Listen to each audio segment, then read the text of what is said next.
Ever wondered how economies decide what to produce and in what quantities? It's a complex dance of decisions and trade-offs, all guided by a simple yet powerful concept, the Production Possibility Curve, or PPC. Picture a small island nation, abundant in two resources, coconuts and fish. The islanders can choose to dedicate their time and energy to fishing, coconut harvesting, or a mix of both. But time and energy are finite, and every choice comes with an opportunity cost. This is where the PPC comes in. Imagine a graph with coconuts on one axis and fish on the other. The curve plotted on this graph represents all possible combinations of coconuts and fish that the islanders can produce using their available resources to the fullest and most efficient extent. The PPC is a visual representation of opportunity cost. If the islanders decide to catch more fish, they will have less time to gather coconuts and vice versa. Each point on the curve represents a different trade-off, a different balance of resources. But what happens when things change?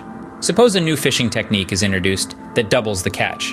This would shift the PPC outwards, showing that with the same resources, the islanders can now produce more of both goods.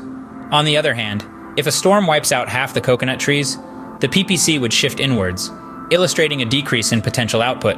The PPC also sheds light on the concept of economic efficiency. Points on the curve represent efficient use of resources. If the islanders are producing at a point below the curve, they are underutilizing their resources. However, if they are at a point above the curve, they are aiming for a production level that's currently unattainable with the resources at hand. In essence, the PPC serves as a snapshot of an economy's potential.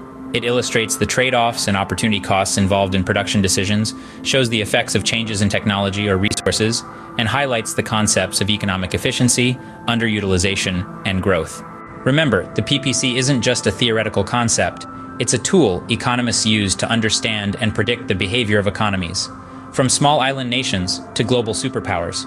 And while the real world is far more complex than a simple too-good model, the principles embodied in the PPC apply universally.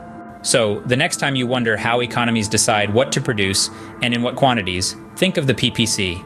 It's a simple curve with profound implications.